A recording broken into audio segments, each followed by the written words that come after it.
it's still there. Pulls like a freight train.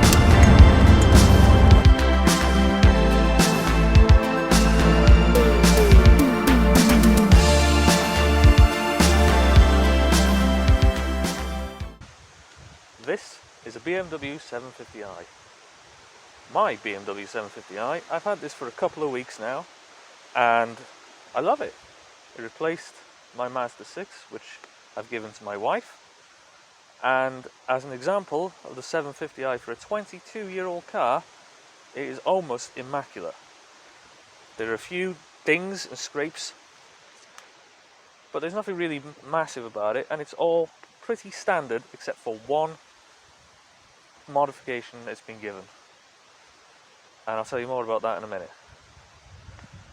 As you can see, it's a short wheelbase and it's got the biggest engine I have ever had in a car, a 5.4 litre V12,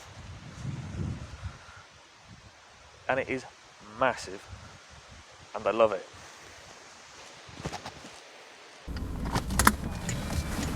So I'm going to have to record all this again because my camera decided it wasn't going to work. Excuse the difference in location. So I got this car because it was originally my dad's and he got a new one. So he put this into storage just so that it wouldn't rot. So after a year he asked me if I wanted it, so I said I jumped at the chance, so I picked it up. There were a lot of issues that needed fixing first. So the brake lines were corroded, it needed a new brake pad, it needed a new shock, a new window regulator and a new battery, which came to the total of £799 and 99 pence.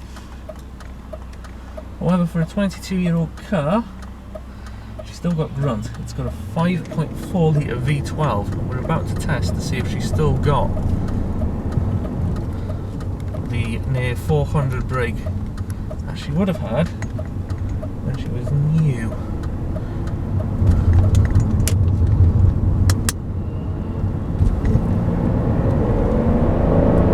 It's still there. Pulls like a freight train.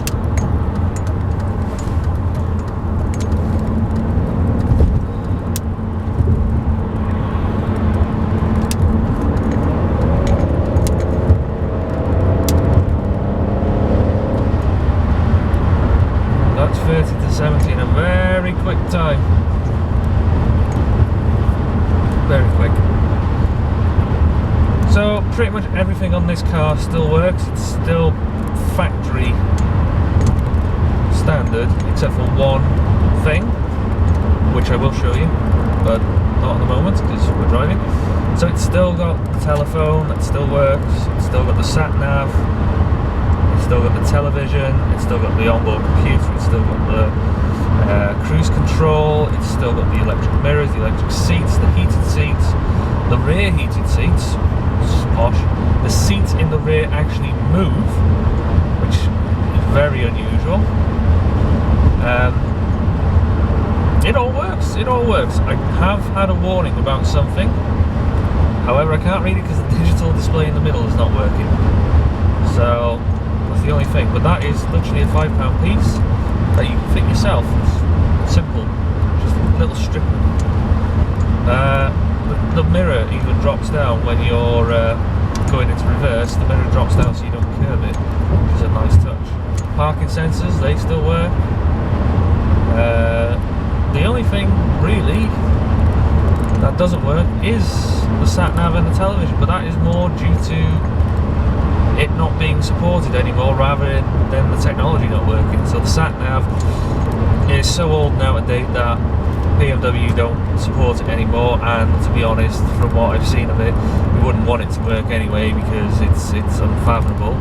And the television, because the UK no longer uses analog signals and we've got digital, it can't pick up a TV signal, but it still tries.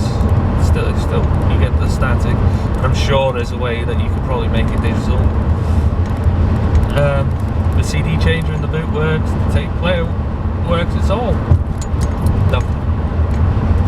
And you wouldn't think it's a 20-year-old car from driving it. Yes, the steering's heavier than a modern car, and yes, it's slightly more expensive to run due to the amount of petrol it takes compared to a modern car. And yes, the 5.4 litre is a bit impractical in modern day Britain. But the smoothness of the ride due to the suspension, the fact that not a single thing, modern or old, unless it's something really special, nothing can keep pace with this. Nothing. You know, it's a 5.4 litre V12. Nothing is coming up behind you in the rearview mirror. It's just marvellous, it's wonderful. It does need a bit of TLC on the interior. Nothing major though, you can't really tell. It's just a couple of niggly things on the outside. It's wonderful. I said there was one mod in this car.